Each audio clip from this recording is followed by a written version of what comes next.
doing, Marsha? Quite well.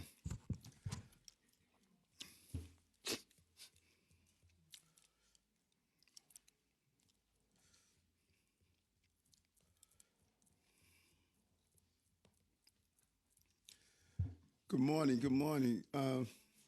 That's my eyebrows.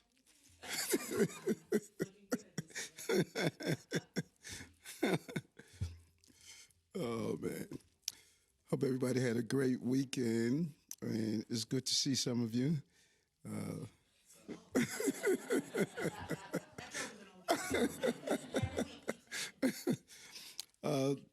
Last week at our fourth State of the City, I want to really thank the team. Hats off. It was great to be in Harlem at the Apollo Theater. I remember going there as a child, watching some great shows there, and the Sandman pulling off those who didn't perform up to expectation. We really laid out many of our bold plans and unveiled or several ways we want to make the city safe to raise healthy children and families, something that I said on the campaign trail and I will continue.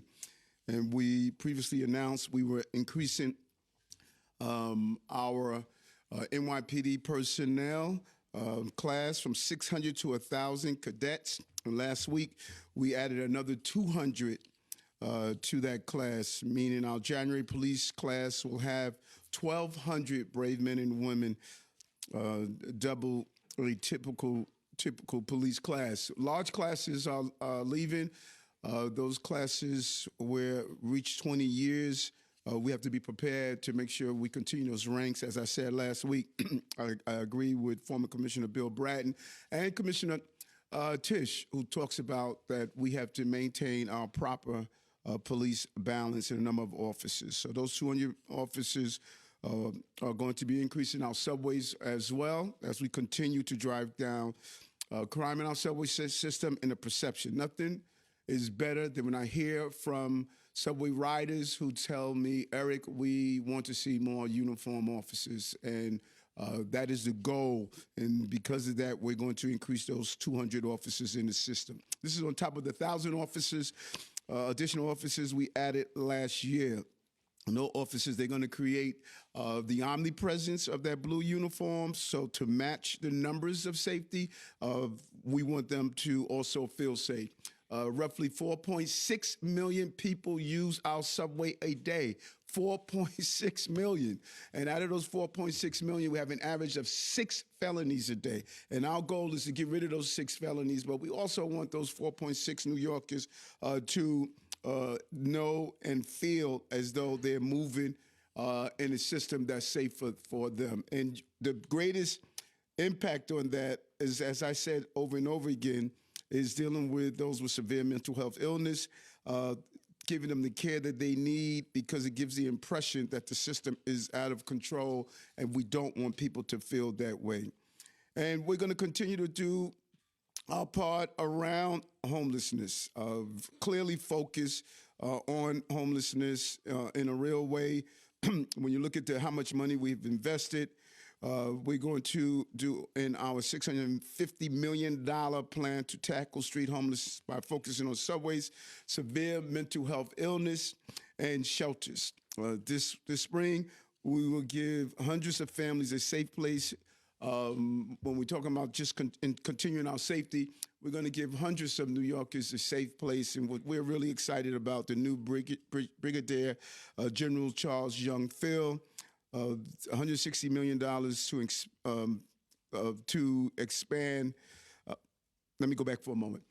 This field is crucial to young people. It is a real space where they can learn sports, they can really improve on their skills of working in teamwork, and just add on to the continuation of what we're doing for our young people in the city. We're going to invest $163 million to expand 5 of our most successful programs that engage young people, helping to reach 8,000 young New Yorkers.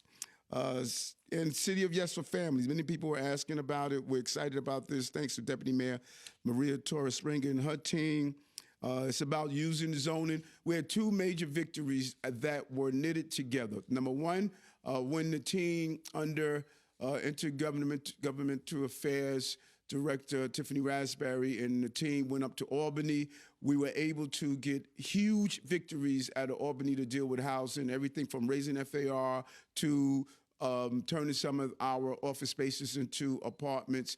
And then we had to come and pull off a very difficult but important feat with City of Yes under Dan Garodnick and Deputy Mayor Maria Torres Springer. When you added them together, it is laying the platform to build more, and now we're looking for a City of Yes for families and other plans that's coming out of that. The Manhattan Plan, for example, 100,000 new homes in the borough of Manhattan.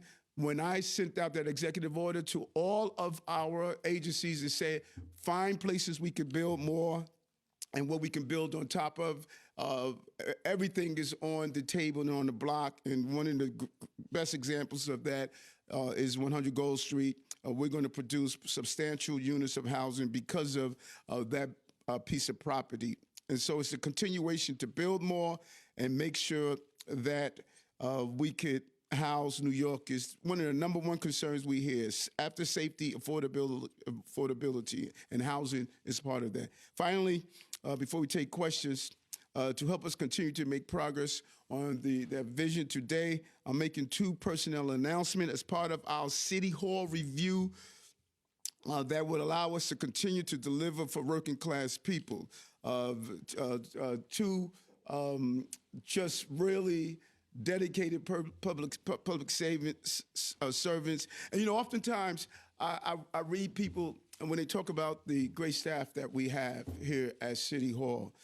And it amazes me sometimes when we don't acknowledge, you know, number one, the diversity of my staff, and number 2, some of the real hard workers that deliver for the city.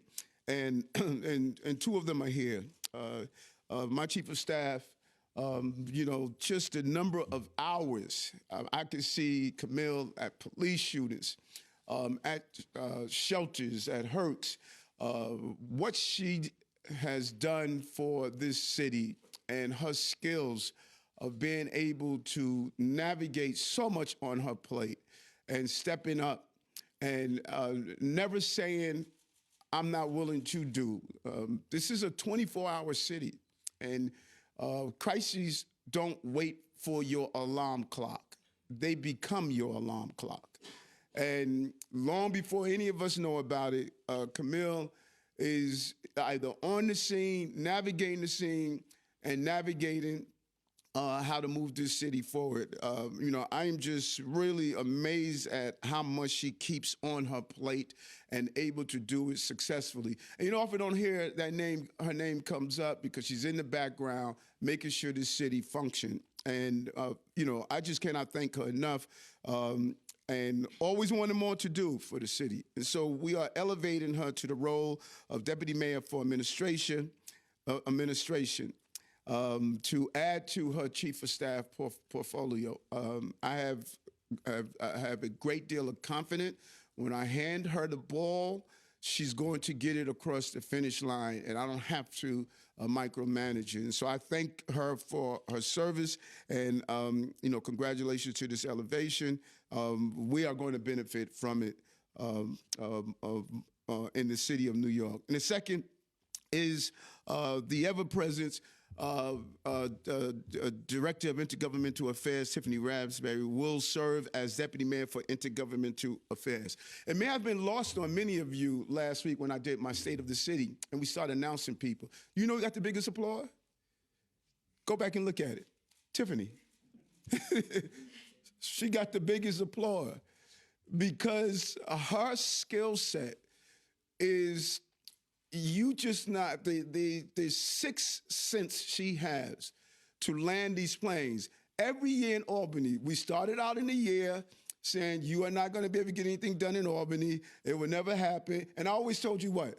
Yes, we will, because I knew what I had. I have the secret weapon, Tiffany Raspberry. I knew she was going to go up there, speak with those elected officials, soothe their anxiety, deal with the other governmental entities, going back to her days of being with Congressman Crawley, going back to her days and experience in Washington, D.C., her experience in Albany. What it takes to be a successful intergovernmental affairs person is not only to understand the legislation and the nuances, but one's ability to land the plane. Every budget cycle, it's get no sleep and get it done.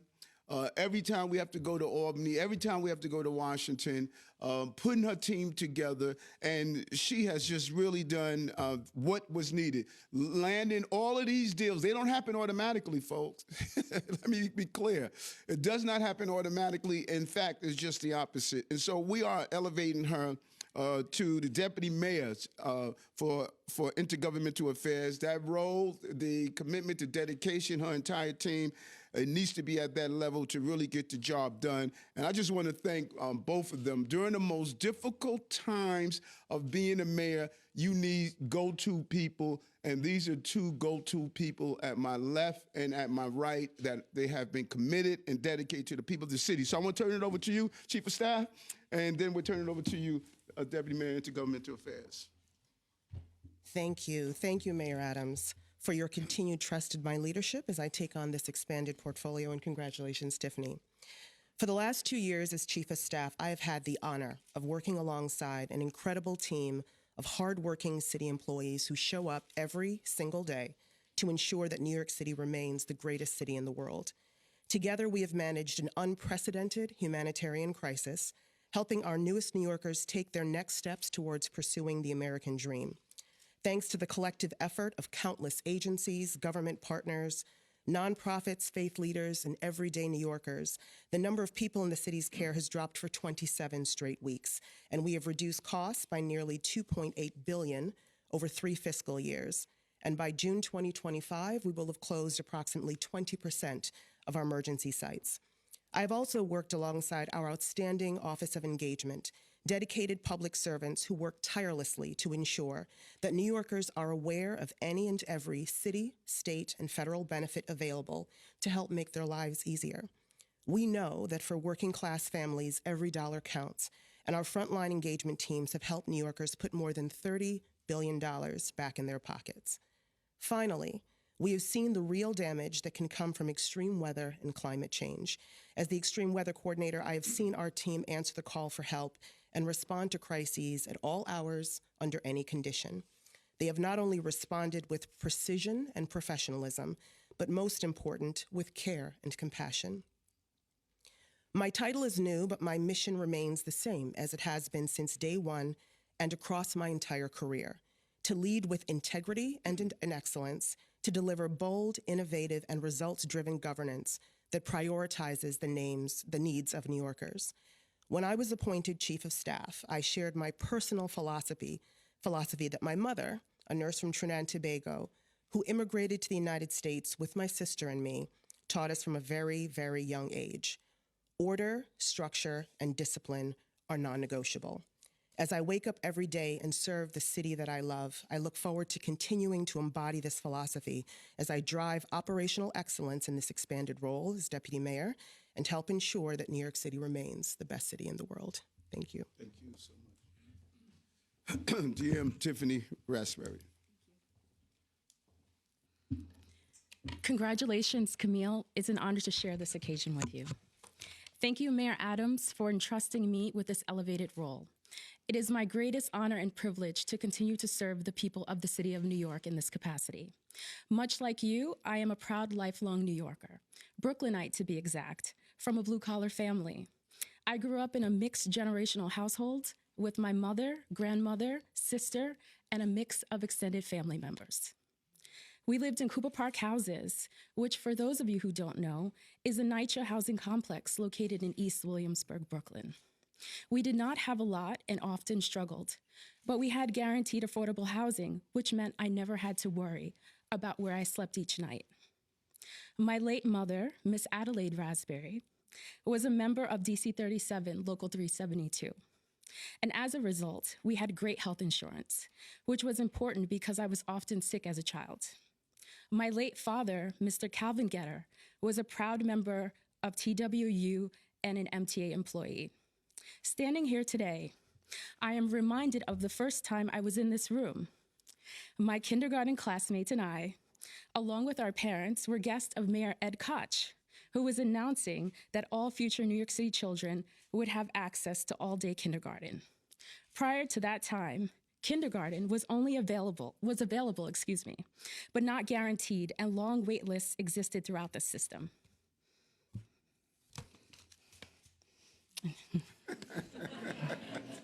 Wait, let me hold that up.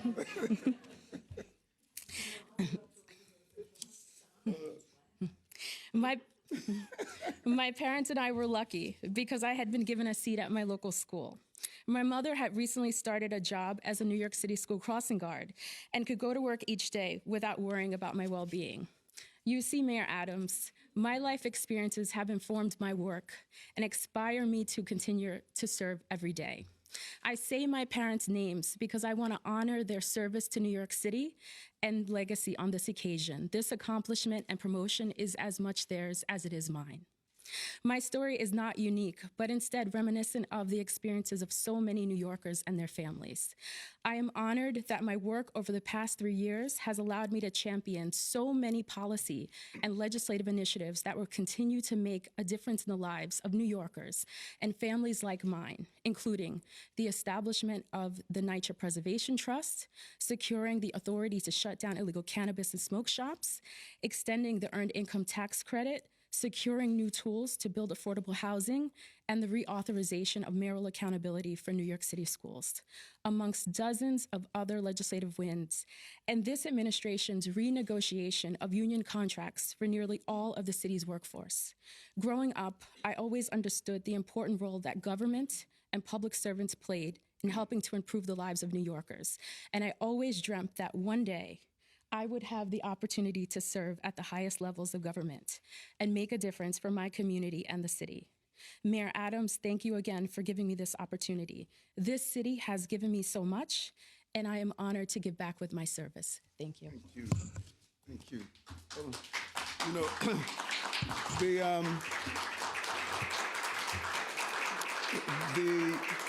You know, thank you for that. And you know, while you're sitting here navigating crisis, you have an opportunity to sit down and speak to your staff, and you see the real character. And I think that in retrospect, some of these stories of all of them, Mira, talking about the struggles of her parents, Deputy Mayor Maria Torres Springer, and we were sitting down the other day. She was giving me some history. Camille was giving me some history with her mother and her siblings. And some of these challenges that we've all gone through, and pictures matters. That's why I'm always carrying my mother's picture because it matters. People need to know. They look at who we are now. Being the mayor, being borough president, first borough president of color, state senator, captain of the police department. That's my glory. That's not my story. And what they have shared with me, they shared with me their stories, and just one story was with Tiffany that I will always remember. Young girl growing up on her way to school, get up in the morning, and Cooper houses. She got up in the morning and she see the detectives inside her house, and she had to sit down. She was taking an exam that day. She was sitting down. She had sat down to get a breakfast like children do. The detectives were there because the bullet went through her window. And they were there doing an investigation of the bullet hole. And she sat down, had her, her oatmeal, her cereal, and, her mother, doing what mothers do. She had to get up and she had to take that test. She had to take the test. The teacher who saw her didn't know that, hey, that a bullet shot just went through your window. She still had to take the exam. And she had to pass it. And that is the life that many New Yorkers are living every day. And that's the character that you look for. And that's the character I look for when I hired my team. And it's just their fortitude, their dedication, and their commitment. And that's what they bring every day. And you'll never see it, but I know it. And we have the best of the best. And I thank them for serving Thanks so much. You know, as you do your job. I'm gonna excuse you so you don't have to deal with this. You know.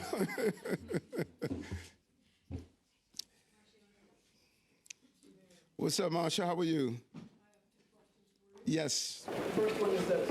There's a new poll by Hard Associates that basically says that if Andrew Cuomo would enter the mayor's race, he would win. Not only in the first round, he would come first, but after 5 rounds of ranked choice voting, he would get 51% and beat everybody. Your reaction to him entering the race and being the odds-on favorite right now? And this is January, right? This is January. Okay, so I want to show you something. This was out in February. Another Andrew. Andrew Yang opens up huge lead in race to be next New York City mayor. This was in February. We're in January. So in February, Andrew was kicking my rear. And you know what? We don't say Mayor Yang. We say Mayor Adams. So polls don't make mayors. People do. And when you look at some of the people who have ran office, they inherited empires. I didn't. I inherited empire. I had to start from the bottom, and now I'm here. I don't focus on polls, folks. Those who carried me, Jeff, what do I always say? Stay focused, no distractions, and grind. You know, you used to sit down with me during those polls, and you'd say, look at these polls, Eric. Look, everybody's getting in the race. And what I would say, Jeff, stay focused, no distractions, and grind. So polls don't make mayors. People do. And when you look at those who were in the race, those folks who were in the race the last time, and even now, they come from, you know, great head starts. Some people are born on third base. I wasn't even born on the team. You know, I don't focus on that. I'm going to connect with people the way I do. No one is going to outwork me. I am so committed authentically to New Yorkers. They connect with me. I went through some difficult hurdles. It's amazing I'm still in it with the number of things I had to go through. But I'm still here. And I'm going to do what New Yorkers do. And so whenever you hear these polls come out, just always think of this. They were calling him mayor. He was measuring these drapes. Oh, I think Marsha had more. Question also has to do with the mayor's race. Yeah. Brad Lander, the controller of the city of New York, who, as you know, is running for mayor, Yes. has a press conference this morning where he's announcing a new plan to deal with getting the mentally ill homeless off the streets. Last week, after you announced your plan, he said it wouldn't do anything. In his plan, he says, it's called the Housing First Plan. I wonder whether you think that he can get the mentally ill homeless off the street better than you can, and your reaction to Brad Lander. I remember last week there was 2 questions that were raised when we were talking about the difficulty. Who raised that question about the difficulty of being mayor? And while I was saying that some people are not prepared, I don't remember who. Was that your question about the difficulties of being mayor and why they could be mayor? Someone raised that, and I think that you raised that Jemani and some police officers thought that my management, I wasn't a good manager. You know, and those 2 questions, I thought about them for the last few days, and it falls in line with what you just asked just now about Lander's plan. You know, when you get in this seat and you have to deal with what it takes to actually implement some of the things that people are saying, because you're not alone. You can't make decisions on your own. There's other arms of government that you have to function with. And, you know, such as passing legislation, such as getting things done up in Albany, down here. And so you could come with the grandest plans, but when it comes to actually implementing those plans, it's not realistic. So we're clear on this. We know what we have done. We moved over 8,000 New Yorkers from the subways into shelters. It sounded like a gun for a moment, you know. 8,000 New Yorkers from the subways into shelters, connected 2,800 homeless individuals to permanent housing in 2024 alone helped 18,500 households transition from shelters to stable. All of these are records that we've done about built-in housing. He supported stopping us from removing encampments off our streets. I mean, think about that for a moment. Remember when we took office, we had encampments in our subway systems, we had encampments on our highways, we had encampments everywhere. And remember what I said? We're going to remove these encampments out of our subway system within a certain period of time, and we did that. And so anyone that support people living in encampments on our streets, go look at these other cities. Cooking, using the bathroom on the streets, injecting yourself with drugs in encampments and tents, drugs, paraphernalia, human waste, all of those things. And so this philosophical approach to government is not the real approach to government. And so we know what we have done. We're going to redouble down on that with $650 million to tackle street homelessness. And what those who have gone out with us, I think NJ, you went out one time with us. When you're dealing with people with severe mental health illness and you tell them you need to come in and get care, do you know how hard that is? He needs to factor that into his plan. When he reaches out and say, I'm going to lift a finger for you, and the person who's dealing with severe mental health illness gives him the finger, then he needs to talk about how he's going to make it happen. We know what we're doing. The stats are there. We proved it. So he can roll out all the plans he wants. Our success is clear, and we're going to continue to deal with this national problem that we are facing. And he purposely left out the fact that 395 people have been connected to service thanks to our encampment task force. Deputy Mayor Williams, I need to show you these pictures because we documented this. Of these areas where encampments were, we turned back communities to the residents based on our encampment work. Street homelessness, as the country is showing, is so difficult and so challenging. And my mayors are saying across the country, Eric, what you guys are doing is unbelievable that we're not seeing in your city what we're seeing in other cities. Saying that what Sorry, Landry is Marshall, saying let's is move just on. doers. We're very tight on time today. Go ahead, Paul. Hi, Mr. Mayor. Yeah, what's happening? How are you? On the shelter closures that you announced Friday, how does your administration hope to close shelters in the coming months, additional shelters for migrants? And in the change in federal administration, how is that going to help you, hinder you? What effect is that going to have on your work to close? Well, it was very important to us as we successfully did our 30 and 60-day program that everyone was criticizing us for. No, I'm sorry, not everyone, because the overwhelming number of New Yorkers supported what we were doing. The traditional loud people were criticizing us for. We did a 30 and 60-day program. We said you can't stay here forever. You did not come to America to live in shelters. You came here to go on your next step on your journey. 178,000 people transitioned out.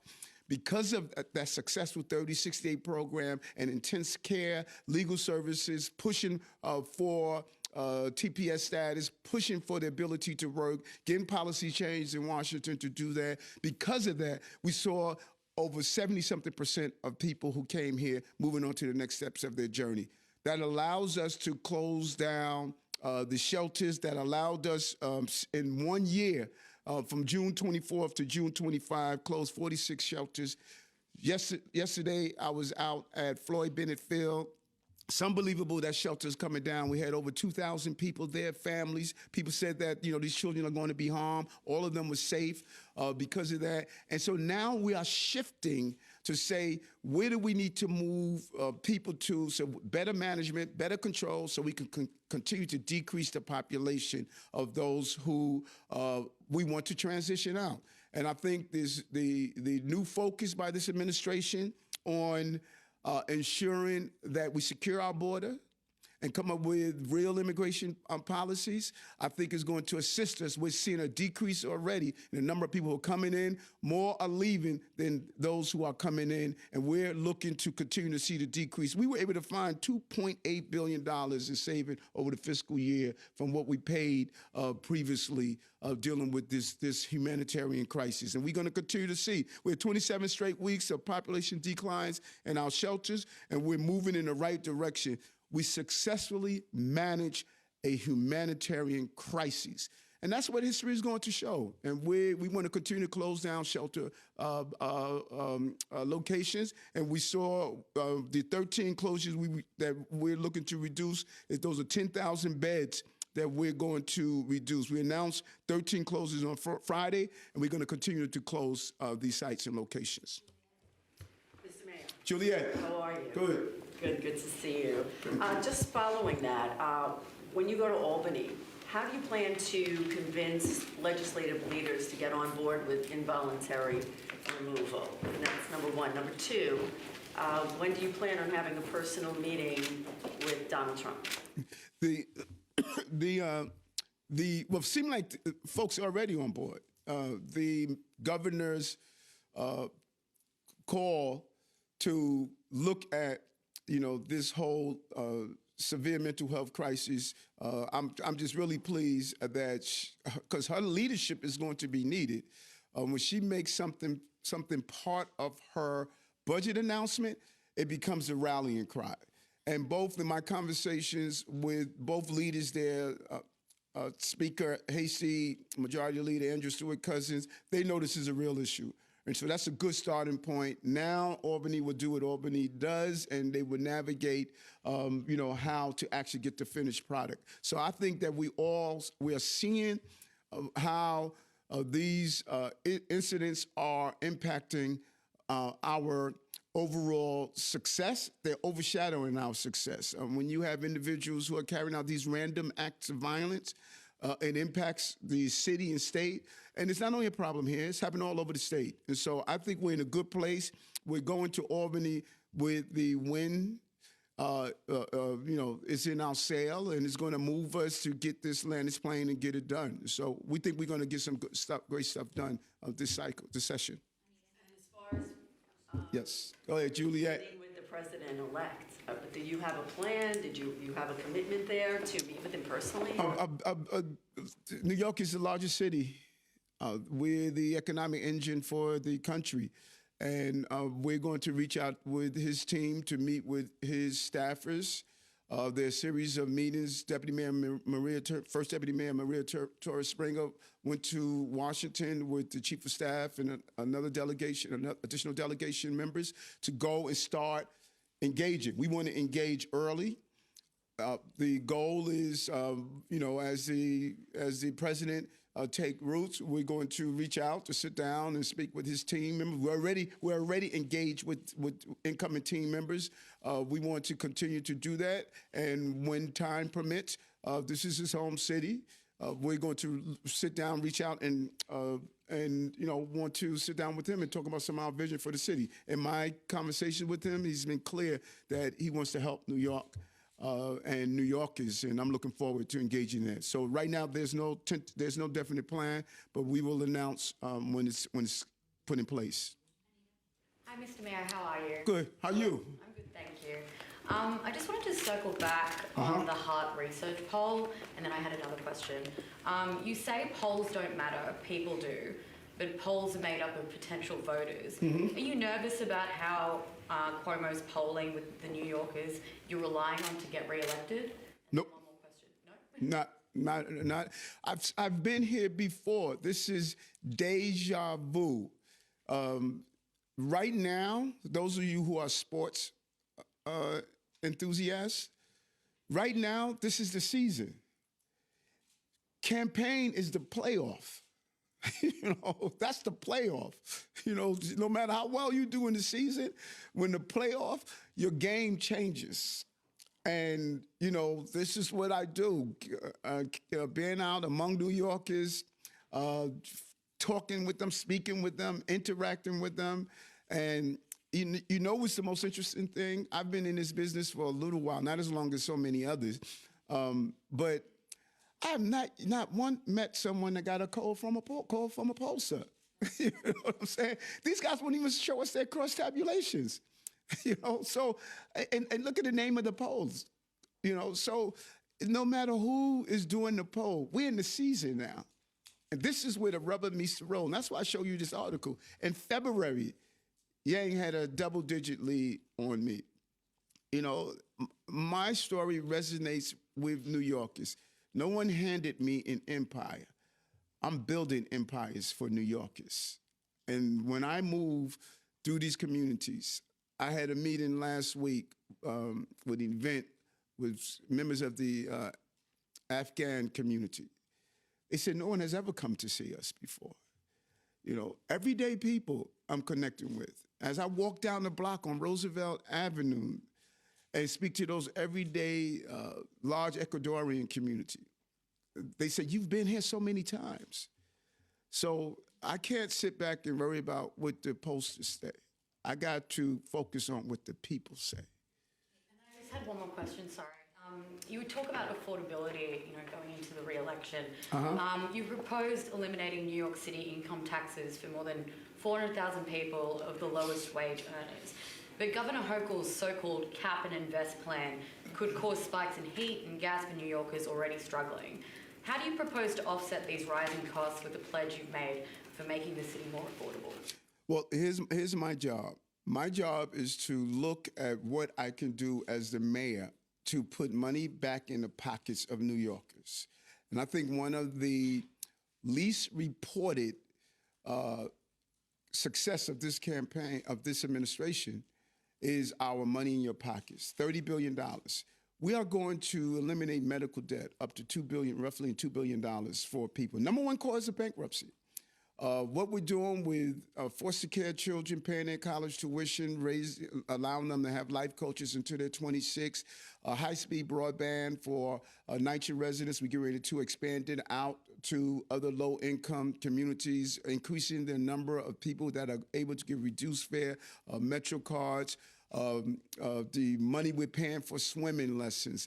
When you just start adding up, dropping the cost of childcare from $55 a week to less than $5 a week, when you just start, this same pocket of low-income New Yorkers are now getting a series of ways that they can put money back in their pockets to make ends meet. I like to say I cannot do anything about the price of bread, but I can put bread in your pocket. I can't control federal and state governments. I can control what I'm doing here in the city for working class people.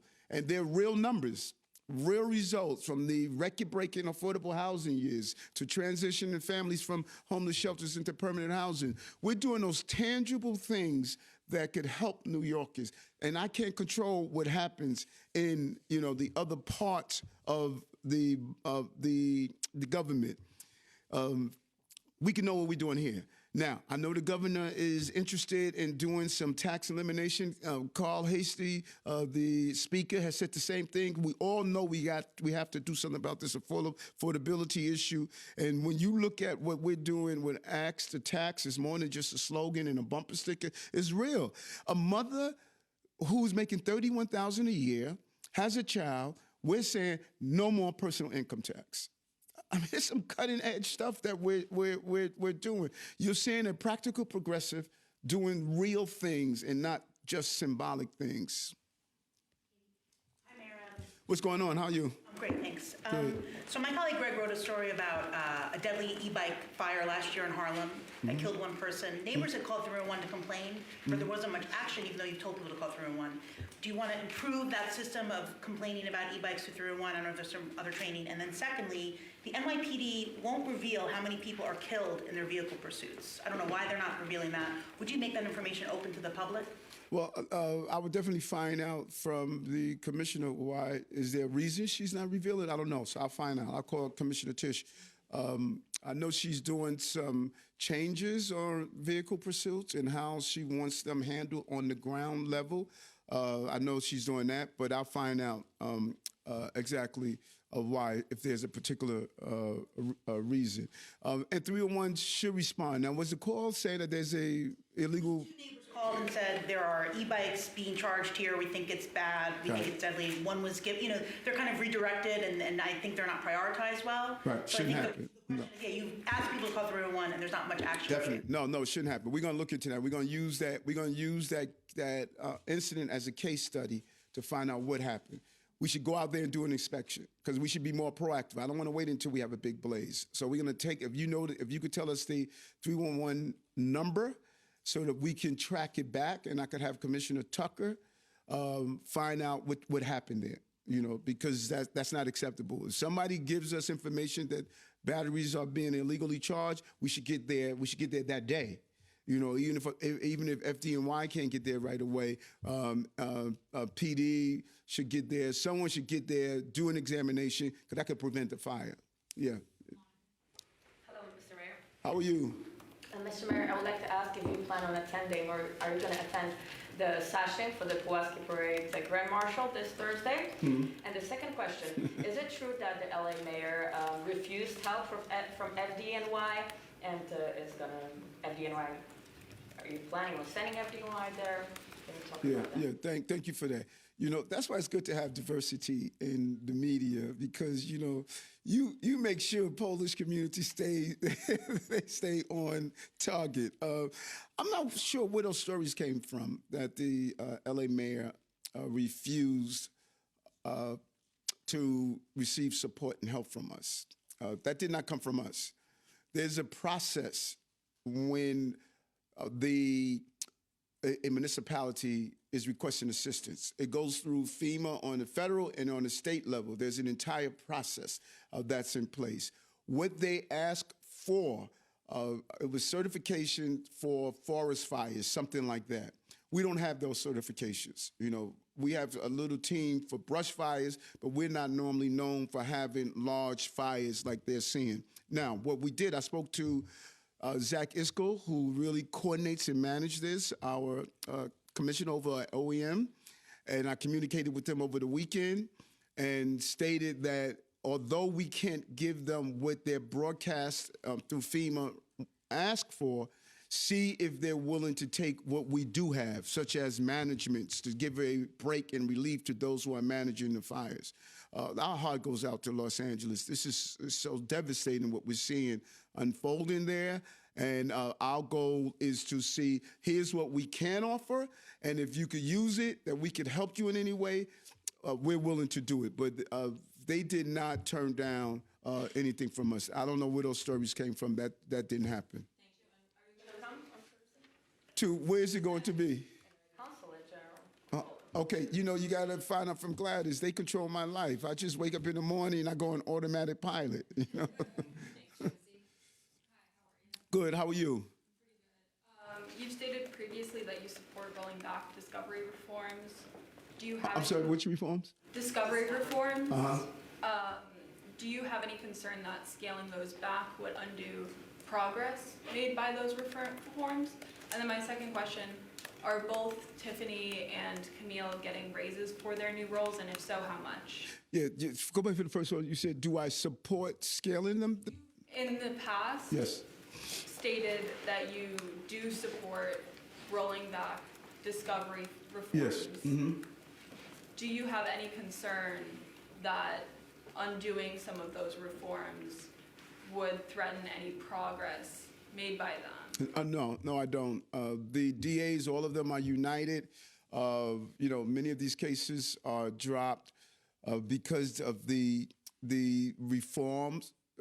Because of the time, I should say, because of the time of turning over evidence, prosecutors must turn over evidence, and I think the tweaks that they're asking for is not going to impact on a person's due process. It's just given the proper time, so I don't think it's going to get in the way of the success that was made. And deputy mayors' salaries are all the same. All deputy mayors and chief of staffs and chief counsels get the same salary, and so it would be the same salary for the deputy mayors and chief of staffs. Camille's retaining her previous role too. Yes, she is. Yes. Yep. Jeff? How you doing? Good. How are you, Jeff? Good. I wanted to ask a couple questions about your re-election efforts Yep. since you brought it up today. But I'm wondering, during the last fundraising period, your fundraising had fallen off after the federal indictment. A new period is coming up. I'm wondering if you think, have your numbers rebounded at all, and do you see that as any way a reflection of how people feel about you running for mayor again? And then secondly, you were asked previously whether you would accept a pardon from President Trump, and you said you would seek justice because you believe you were unfairly charged. I'm wondering if you do accept a pardon from President Trump, do you think that New Yorkers would have an issue with re-electing you as mayor? Okay, when you look at that fundraising cycle, I've always, for the most part, led fundraising numbers. I don't think there's ever been a time that I didn't lead fundraising numbers. This cycle, there was so much going on. The last fundraising cycle, there was so much going on. There were some real initiatives, our City of Yes initiative, and a host of other things that I had to really double down and put my 100% attention to what was going on. And even this cycle here. But I think the numbers that are coming out that's going to show in a short period of time how New York is, my base of support is still there.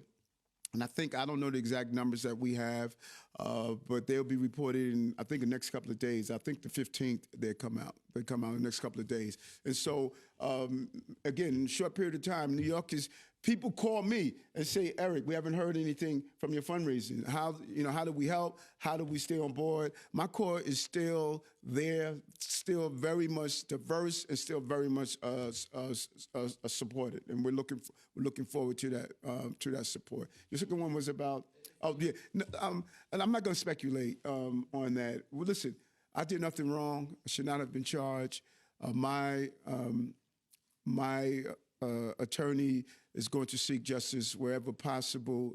Even the recent announcement of someone who pled guilty, as my attorney said, we have discovery from the federal government. And in that discovery, this person stated over and over again that Eric didn't know anything about this. That was missing from a lot of your stories, but the reality was, he said, based on what they gave us, Eric knew nothing about this. And so any questions about the case, you should speak to Alex. I've said his name. Yeah, everybody should know his name by heart by now. But, he made it clear that, this individual who pled said Eric knew nothing about this.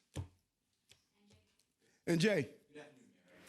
We are a week into congestion pricing at this point, and I think people would like you to be a little more precise about how you feel about it, what you like about it, what you don't like about it, and would it surprise you to know that people were able to go through the Lincoln Tunnel at 5 o'clock Saturday evening, 5 o'clock, and got through the Lincoln Tunnel in 4 minutes, from New Jersey to Manhattan.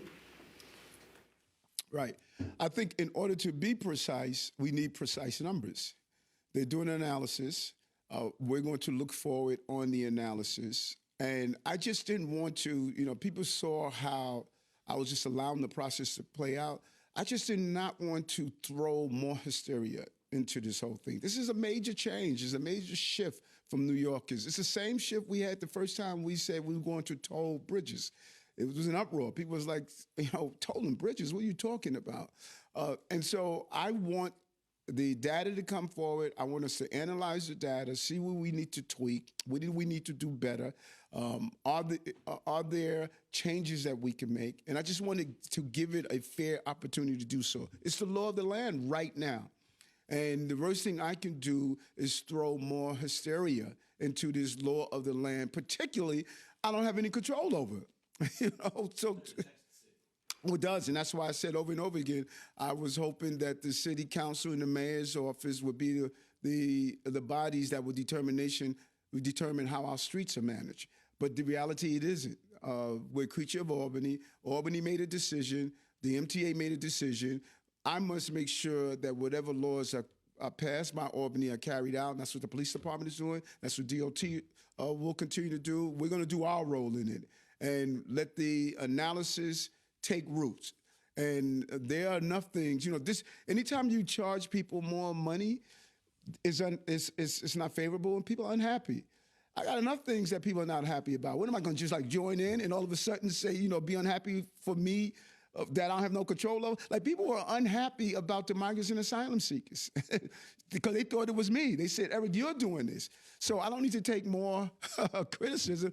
Let criticism go where people want it to go. Let the analysis go through. The 4 minutes to the Lincoln Tunnel, 5 o'clock on a Saturday night? Yeah, Saturday night, I want people in the city spending money. and is a 4 minute of reflection that people decided to take the path, we need to see. But I would like them inside the city spending money at my restaurants and other nightlife. Mayor, two quick things. With congestion pricing, putting more people on public transportation and the cold weather forcing the homeless population underground, have you guys surged outreach workers recently? I know your newly announced $650 million policy. Is there a surge right now of outreach workers? And back to the migrant shelters, you announced the many dozen closures, but also the opening of a large Bronx facility. You've had trouble with the big facilities, in particular Randall's Island. Why did your team decide that another big facility was part of the solution right now? Because we want to, as we close down sites, we want to merge into very controlled sites. And, you said we had trouble with it. We have not had trouble with it. When you have thousands of people in one location, unable to work, have to sit around all day, and you're able to manage it the way we've managed it with police department and the other entities, it's really a hats off. And so we're now taking people outside the inclement weather. We're returning Randall's Island to the individuals, the sports team, the recreational. We promised them we were not going to keep this forever.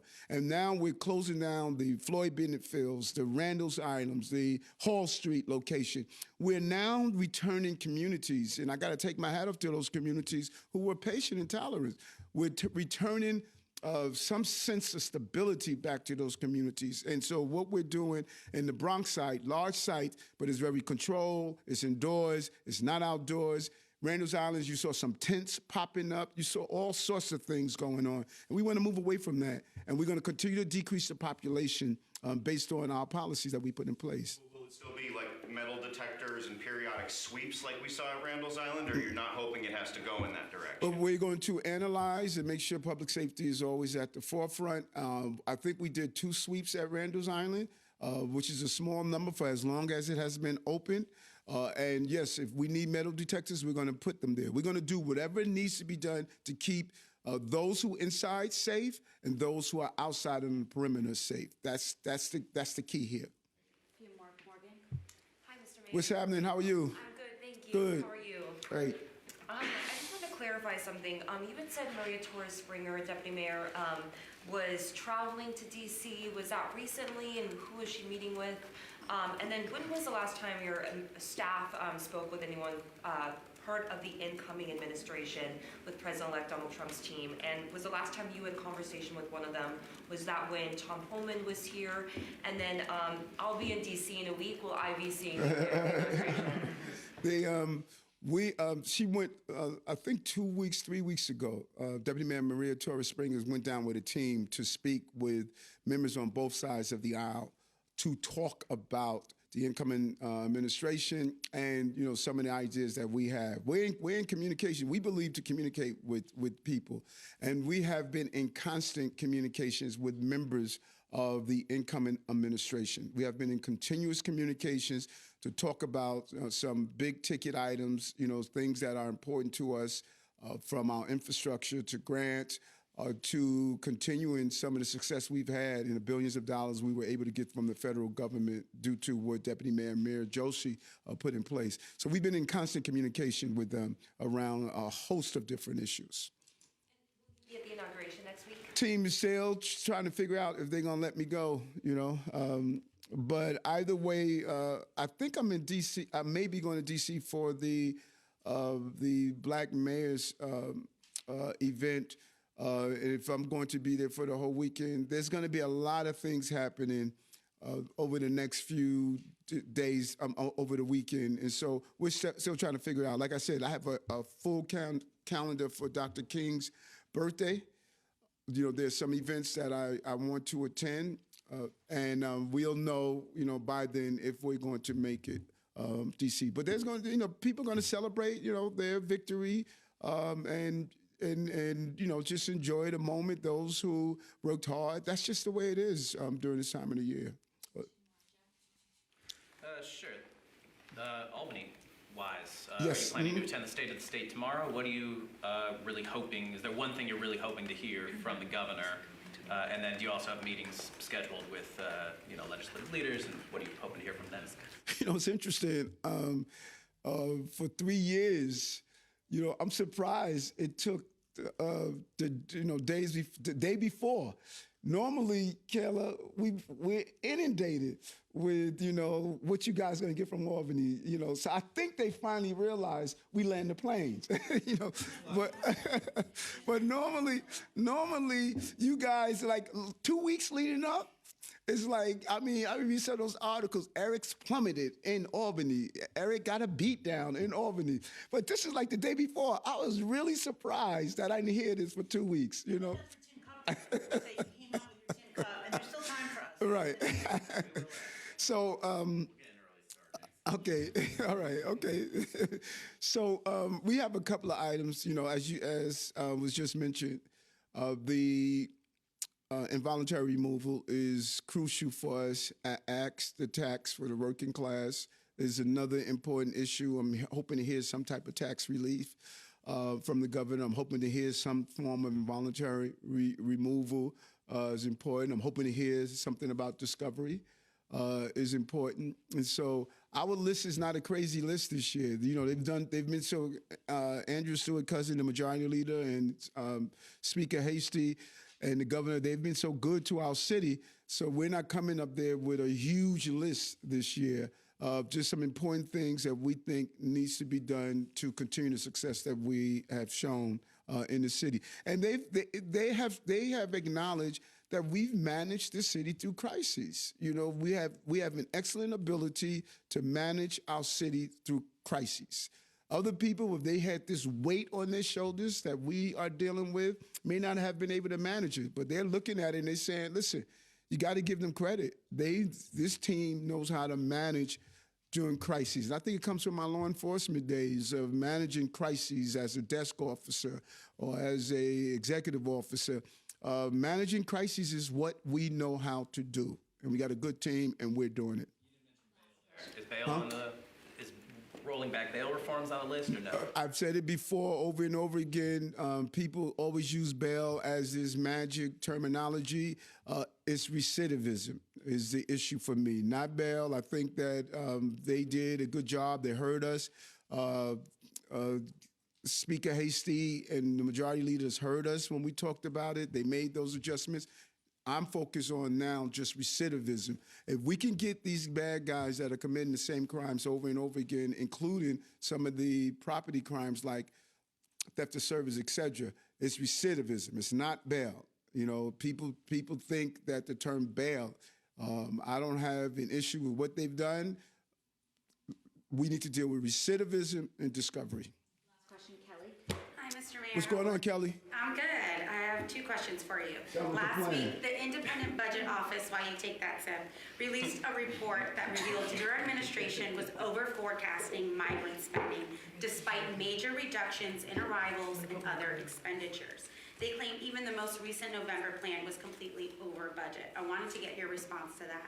And speaking of congestion pricing, there were some Republican New York lawmakers meeting with Trump over the weekend about reversing that plan. If the incoming president wants to reverse congestion pricing, would you support it? You mentioned it's the law of the land now, so I'm not sure if you know something we don't know. Well, if he reverses it, it doesn't matter if I support or don't support. What many people in various branches of government I've learned, they hooray when their branch is able to use their authorizations to carry something out. And then they get angry when other branches. That's why we have these 3 branches of government. And if the federal government has the authority to do something within their powers, then we can't sit back and complain about it because we do things within our powers. Whatever we need to do to deal with congestion, environment, the environmental issues, how to make sure it's done fair and not balance it on the back of working class people, I'm in favor of. But if the president decides in action such as that, I don't control that. I don't control that. I know what I control, and I control what I control, and we have done a darn good job in controlling what we control. I like that. And you were asked, the first thing you asked me. Independent Budget Office. Yeah. Listen, I'm not sure, and Jock can look over if there has to be some adjustments. He could look over it to make determination. If we're off by $500 million, we spent $6.5 billion. So we're off for $500 million, $100 million. Then we need to adjust that. But the bottom line is, New Yorkers lost over $6 billion to a federal crisis that we should not have had to pay for. And that's why I gave that list of items that we could have used the money to do. And so if people want to say, okay, Eric, your math is not good, you're $100 million off. Okay, say that about me. But what about the other $6 billion? That's what they should be focusing on. They should be focusing on the fact that $6 billion, this city taxpayers' dollars should not have gone to a national crisis. That money should have gone to deal with the crises we have in the city. And I'm not going to go back and forth with them of saying, you're off 50 million, you're off 30 million. Fine, okay, I surrender. My math is not the best. It's not the best. But can they talk about the 6 billion? That's what we should be focusing on, the 6 billion.